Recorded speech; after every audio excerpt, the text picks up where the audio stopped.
you all for coming out here today. So my name is Thom. I am a PhD student in computing education research.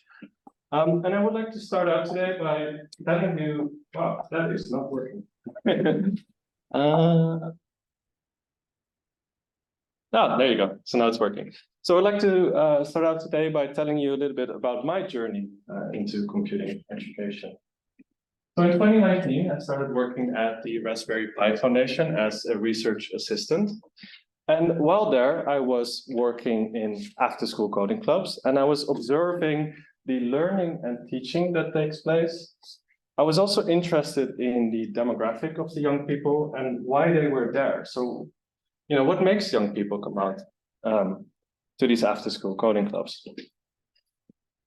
Now, one thing to keep in mind is that after-school coding clubs in the UK are free and they're open access, so basically anyone can attend. But at the same time, the demographic of these young people that go out there they're mostly white and male students or pupils. So I started to ask myself the question, if after-school computing education is free, then why are most of the participants white and males? Okay, we're just doing a minor adjustment with the camera. Yeah, which screen do you want to focus on? I will focus on this screen and I will keep it in mind. Thank you. Okay. We'll edit this out of the recording. So in 2021, I started my PhD at Uppsala University, and Sweden is a really interesting country because higher education is free. And also the student loans that are provided by the government are rather generous with low interest rates. I would therefore say that the economic barriers to higher education are low. But despite this, the computing education student population is homogeneous. So what do I mean to say by that? Well, we have anywhere between 0 to 20% of female students in a given year. And we are also experiencing this cultural divide between the student population and the general population. So what do I mean by that? Well, Uppsala has diverse and multicultural neighborhoods. It's just that the people from these communities are not necessarily represented at the university. So both for after-school computing education in the UK and higher education in Sweden, I am observing something like an education paradox, which is that the economic barriers may be low, but social cultural barriers to participation still persist. Now, over the last 4 years that I have worked in computing education in Western countries, I must add, I have mostly observed young white male students going into the discipline, and they have something that other people don't necessarily have. So what could that be? Well, it could be anywhere from having access to digital technology to maybe having relatives in computing, friends with similar interests, or any of these things. Now, when we talk about what people have and what other peoples don't have, it's useful to introduce a framework that can help us with understanding this distribution of resources.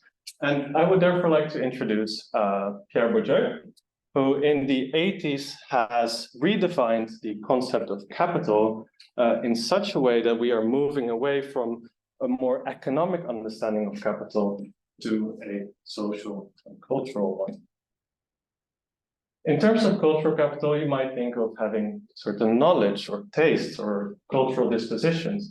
And in terms of social capital, you might think about being born into an affluent family or having a network of relationships that you can use to advance in society. Now, one thing I would like to point out here is that capital is dependent on the field in which it is located. So what I mean to say by that is that the strength and the volume of your capital is context dependent. So it may not be as useful or powerful in other contexts. And this is really where the capital in computing education framework comes in. So this is not my framework. This is based on a literature review by Kalaya and Katz. And they have operationalized capital in terms of psychological capital, social capital, and cultural capital. Now, rather than going over the full diagram, I would like to read a quote from their paper that sums it up perfectly. In computer science fields, the dominant class consists of students with a good background of knowledge and or skills related to computer science, and thus the course content appears familiar to them. These students share a common language and discourse related to computer science, a specific style of communication and interaction with their peers of the same position and with their teachers, a code of interaction relevant to computer science and accessible to those with high computer science capital, and positive views and dispositions towards the discipline that aligns with their future goals. There's a lot to take in. I'm going to leave it on here for a second while I take a sip of water. But yeah, so this really sums up the capital and computing education framework.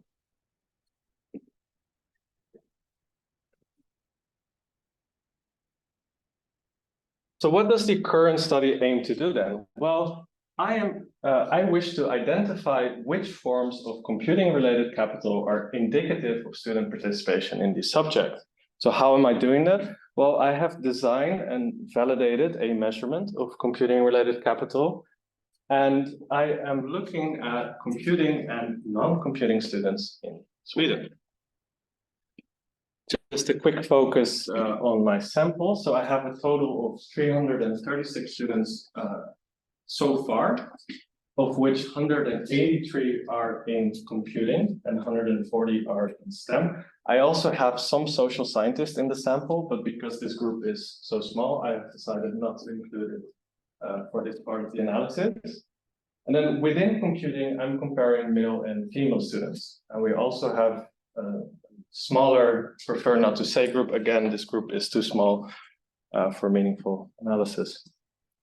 The universities included in my sample are Uppsala, Linköping, Mälardalen, and we have a single lonely student from Karlstad University who is very appreciated to be in the sample. Yes, so this is my survey structure and hypothetical model. Now, one thing you might notice is that this is different from the diagram I just put up a few slides ago. And that is because I couldn't include every aspect of the original capital framework. What I have done is I've kept the similar distinction between cultural, social, and psychological capital. And from a design perspective, I have included 2 factors for each form of capital and 7 items for each factor, 7 survey items. Now, I know what you might be thinking, that this is quite a lot of survey items to include, and that is because we want to measure the same things in multiple ways, and then through our statistical techniques, we want to reduce the amount of items that we need per factor. So this is a pre-survey validated hypothetical model that I'm testing pretty much. I should point out here that I don't design this survey from scratch. I don't come up with stuff on my own. There has been previous research in this area. And so, yeah, that's just pointed out here that where the survey items are coming from. I should say that for access to computing people and role models, there wasn't pre-existing survey research. So I had to co-design the survey items with an expert on role models, Virginia Grande, who also so happens to be in our research group. So that is very convenient. Now, I know I'm going to get quite a few questions about this, so I prepared. I put it, I'm mentioning now. So validity in survey research relates to, are we measuring what we claim to measure? So social reality is complex. Measurements are incomplete or not necessarily accurate. So we need to take some sort of precaution to make sure that we are getting closer to what we wish to measure. Now, there are many types of validity. I just put 4 on the screen for today. So phase validity, does the survey instrument look accurate? So I have cross-validated my survey with the author of the original Capital and Computing Education Framework. Yes. Content validity, are we measuring the full factor? So like I mentioned, I've based my model on existing literature, and I've added an abundance of factors, items per factor. In terms of criterion validity, are we measuring what we are supposed to measure? So in my study, when it's about computing-related capital, if I'm measuring what I'm supposed to measure, then it should be the case that computing students have higher scores in this capital than non-computing systems. So that is what this is. In terms of external validity, so how well does our sample represent the population? So I have included multiple large Swedish universities. So then on to the exciting bit, statistics. So I have chosen a method which is appropriate for what I'm doing. It's a confirmatory factor analysis. So recall that I have a theoretical model, and I want to confirm that this theoretical model is also the empirical model. So that's why I'm using CFA. It is a multivariate statistical procedure that is used to test how well the measured items represent the number of factors. And some questions that follow from this then. From my 42 question survey instrument, are these 6 factors clearly identifiable as measured by the 7 items comprised of? And do my 7 items accurately measure 1 factor? So we go back to the survey structure real quick. What I'm trying to show here is that these items belong to this factor, and that these factors are clearly distinguishable from one another. So what does that mean? It means that while we expect a correlation between these factors, we don't want this correlation to be so high that you cannot distinguish the factors anymore, because then they would just be the same factor. This is also called discriminant validity, by the way. Yeah. So what happens if we run the theoretical model? Well, it computes, but we can't find a model fit. And this might sound concerning, but this is actually a good thing, because what we have found is that the theoretical model does not align with the empirical evidence that we have, so we have to make model adjustments. I would be very suspicious of someone that runs a theoretical model and finds 100% perfect fit with the empirical model. Like, that's not usually how this works. One of the issues is that the sample size of computing students is too small for a 6-factor 42-item model. So we have to work with model reduction here. But also that we have a low covariance or factor loadings on some items. So what does this mean? This means that the factor cannot accurately predict the variance in the item data.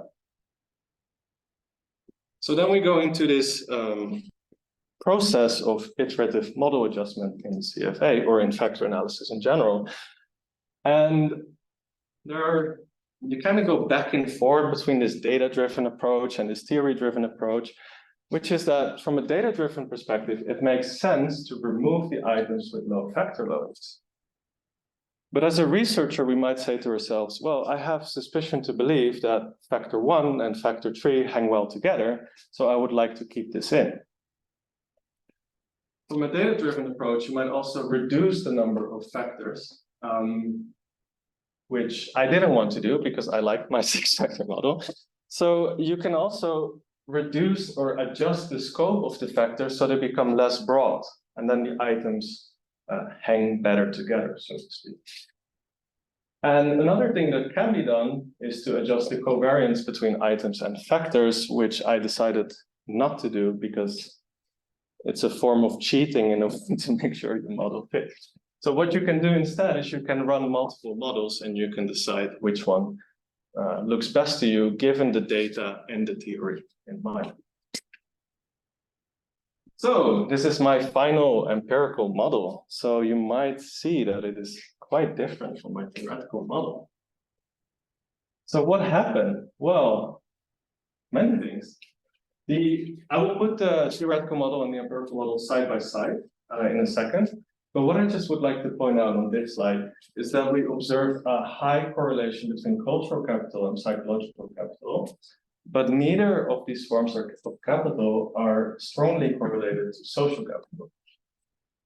So that's just one thing I would like to point out here. And also that we have significant test statistics for this model, except that we couldn't find a non-significant chi-square p-value, which is what you want in this case. But the problem about this model fit index, this chi-square, is that it's prone to sample size. So I have favored these test statistics instead.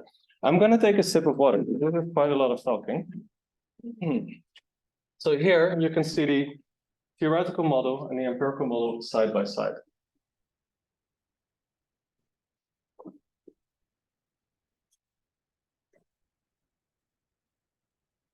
So what happened? Well, if we take a look at views and concerns about computing as career, the empirical model was saying that this was too broad of a factor, or we could not estimate this factor given the items and given the sample size. So through this iterative model adjustment, I removed a lot of the items that didn't fit well. And then the empirical model was saying, but if you keep a factor around career interest, then this would work. This happened for pretty much every factor. It was just basically saying adjust the scope of the factors so that we can empirically measure it. And so here, if we take a quick look at computing support from family and friends, what I found interesting there. So from a sort of theoretical perspective, I thought that this had to be grouped together, that social support relates to both the support you get from family and friends. But the empirical model was saying it's better if you split up the survey items related to friends and family. So quite a lot of adjustments. Also remember how we started out with 7 items per factor. Well, by reducing the scope of the factors, we needed less survey items per factor. So that is how we achieved a model fit. Now on to the interesting bit, the findings. So remember how I am comparing male computing students to female computing students. Now, we don't observe that many group differences in the data, which is actually a positive thing because, that indicates that the capital between the groups are relatively the same. However, for 5 of the items, we do observe group differences. 2 are in social capital and 3 are in psychological capital. I'm just going to zoom in on these for a moment.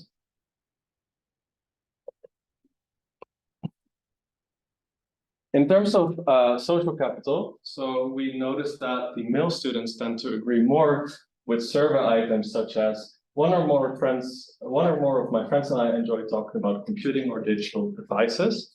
So we could infer from that maybe perhaps in social reality that male computing students have more or enjoy talking more about computing with their friends. And similarly, that they have 1 or more people in a computing-related profession they can talk to. However, I would like to point out that we have 3, 6, 9 items in social capital, and only 2 had group differences. So it is not that big of a difference in terms of social capital. Now, in terms of psychological capital, and this is a finding that we have this is something that keeps coming back in computing education time and again, that female students tend to experience a lower sense of belonging in the field than male students. So you can see here on the survey statements that the male students tend to agree, quite more to this than the female students.